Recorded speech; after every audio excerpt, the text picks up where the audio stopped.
Welcome to Kamala's fantasy.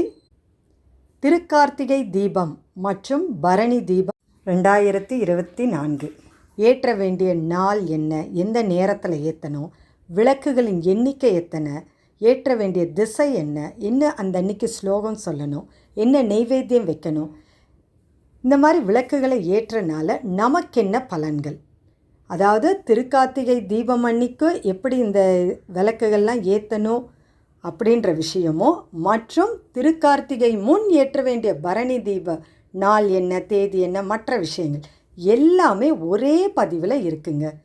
இந்த பதிவை skip பண்ணாமல் முழுசாக பாருங்கள். இந்த பதிவை சப்ஸ்கிரைப் பண்ணாமல் பார்க்குறவங்க சப்ஸ்கிரைப் பண்ணி வைங்க. பக்கத்தில் வர பெல் ஐக்கான் கிளிக் பண்ணுங்கள். அப்போ தான் நான் போடுற ஆன்மீக பதிவு உடனுக்குடன் உங்களுக்கு நோட்டிஃபிகேஷனில் வரும். பரணி தீபம் இந்த வருஷம் இந்த நாளில் ஏற்றணும் அப்படின்னு பார்த்தீங்கன்னா டிசம்பர் 12 2024 வியாழக்கிழமை அன்னைக்கு வருதுங்க. கார்த்திகை 27. ஏன் நம்ம இந்த நாளில் ஏற்றுறோம் அப்படின்னு நீங்கள் பார்த்தீங்கன்னா, பௌர்ணமி திதியோட பரணி நட்சத்திரத்தில் வர நாள் தாங்க இந்த பரணி தீபம் அப்படின்னு நம்ம சொல்கிறோம். அந்த நாளில் தான் நம்ம அந்த பரணி தீபமே ஏற்றுறது ரொம்ப விசேஷ பொருந்திய நாள் அப்படின்னே நம்ம சொல்லலாங்க. சரி, இந்த பரணி தீபம் எந்த நேரத்தில் ஏற்றணும் அப்படின்னு பார்த்தீங்கன்னா, மாலை நேரத்தில் நம்ம ஏற்றணுங்க.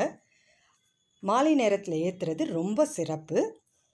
எத்தனை விளக்குகள் ஏற்றணும் அப்படின்னு பார்த்தீங்கன்னா 5 விளக்குகள் ஏற்றணும். அதுவும் அகல் விளக்கில் ஏற்றணுங்க.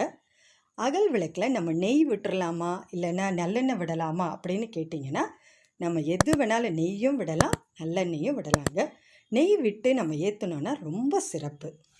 சரி, இந்த விளக்கு எப்படி வைக்கணும் அப்படின்னு பார்த்தீங்கன்னா, ரவுண்டாக வைக்கணுங்க. ஒரு பிளேட் மாதிரி வச்சு ரவுண்டாக வச்சு இந்த சுடர் இருக்குது இல்லைங்களா, அது எல்லாமே ரவுண்டாக உள்பக்கம் பார்க்குற மாதிரி ஏற்றணும். இது எப்போ ஏற்றணும் அப்படின்னு டிசம்பர் 12 வியாழக்கிழமை அன்னைக்குங்க 5:30 மணிக்கு நம்ம வீட்டுக்கு வெளியே வந்து கோலம்லாம் போட்டு சாதாரண விளக்கெல்லாம் வச்சிடணுங்க. அகல் விளக்கெல்லாம் வச்சுட்டு இந்த பரணி தீபத்தை பூஜை அறையில் ஏற்றணும். பூஜை அறையில் நம்ம இதோ இந்த படத்தில் காட்டுற மாதிரி ஒரு தட்டு, இந்த மாதிரி ஒரு பிளேட் மாதிரி வச்சு அதில் வாழை இலை பரப்பி அது மேலே இந்த தீபத்தை ஏற்றணும். தீபத்தை எக்காரணத்தை கொண்டு தரையில் நம்ம வைக்கக்கூடாது. சரிங்களா? இது சுவாமி ரூமில் ஏற்றணும். 1 மணி நேரம் இல்லை 1.5 மணி நேரம் எரிஞ்சால் கூட போதுங்க. நம்ம நெய்வேத்தியம் நம்மளால் முடிஞ்சால் இனிப்பு நெய்வேத்தியம் ஏதாவது வீட்டில் செஞ்சு வைக்கலாம். அப்படி நம்மளால் நெய்வேத்தியம் பண்ண முடியல அப்படின்னா ட்ரை ஃப்ரூட்ஸ் நீங்கள் பாதாம், பிஸ்தா, முந்திரி அந்த மாதிரி நீங்கள் வச்சும் சுவாமியை கும்பிடலாம். எந்த கடவுளை கும்பிடணும் அப்படின்னா சர்வேஸ்வரனை நினச்சி நம்ம கும்பிடணுங்க. சரி, இந்த தீபத்தை ஏற்றுறனால நமக்கு என்ன பலன்கள் அப்படின்னு நீங்கள் பார்த்தீங்கன்னா, சர்வேஸ்வரனோட முழு அருளும் நமக்கு கிடைக்கும். அவர் பாதத்தில் சரணாகதி அடையணும், அவரை அடையணும், நமக்கு மோட்சத்துக்கு வழி கிடைக்குங்க. ஸோ இந்த பரணி தீபம் ஏற்றுறது ரொம்ப சிறப்பு. அது மட்டும் இல்லாமல் நம்ம பித்திருக்களோட ஆசீர்வாதம் நமக்கு முழுசாக கிடைக்குங்க. நம்ம வருஷம் ஃபுல்லாக நிறைய பூஜை புனஸ்காரம் பண்ணலை அப்படின்னு சொல்கிறவங்க கூட இந்த பரணி தீப நாளில் நீங்கள் இந்த 5 தீபம் வச்சு அகல் விளக்கு வச்சு தீபம் ஏற்றி சாமி கும்பிட்டிங்கன்னா வீட்டில் பண கஷ்டம் உள்ளவங்களுக்கும் வறுமையாக இருக்கிறவங்களுக்கும் இன்னும் என்னென்ன பிரச்சனை நமக்கு இருக்கோ அது எல்லாமே நமக்கு போயிடுங்க. ஸோ பரணி தீபம் ஏற்றுறது ரொம்ப சிறப்பு, ரொம்ப முக்கியம், ரொம்ப அவசியமும் கூட. அதனால தான் பரணி தீபம் அன்றைக்கி இந்த 5 அகல் வச்சு நம்ம ஏற்றணும். 5 அகல் விளக்கில் தான் ஏற்றணும். பஞ்சுத்திரி போட்டு தான் நம்ம ஏற்றணும். இந்த வருஷம் திருக்கார்த்திகை தீபம் எந்த நாளில் வருது அப்படின்னு நீங்கள் பார்த்தீங்கன்னா டிசம்பர் 13 2024 வெள்ளிக்கிழமை அன்னைக்கு வருதுங்க. கார்த்திகை 28 அன்று தாங்க திருக்கார்த்திகை தீபம் கொண்டாட இருக்கிறோம். இந்த கார்த்திகை நன்னாளில் திருவண்ணாமலை விழாக்கோலமாக அப்படியே பூண்டு இருக்குங்க.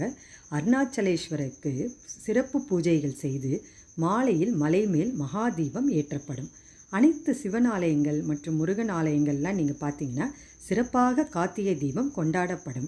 திருக்கார்த்திகை தீபம் அன்னைக்கு நீங்கள் மாலை நேரத்தில் பார்த்தீங்கன்னா திருவண்ணாமலையில் அருணாச்சலேஸ்வரருக்கு மகாதீபம் ஏற்றியவுடன் அதை பார்த்தவுடன் வீட்டில் எல்லாரும் தீபம் ஏற்ற ஆரம்பிப்பாங்க. சரி, இப்போ வீட்டில் எத்தனை தீபம் ஏற்றணும் திருக்கார்த்திகை தீபம் அன்னைக்கு அப்படின்னு நீங்கள் பார்த்தீங்கன்னா 27 தீபம் நம்ம ஏற்றணுங்க.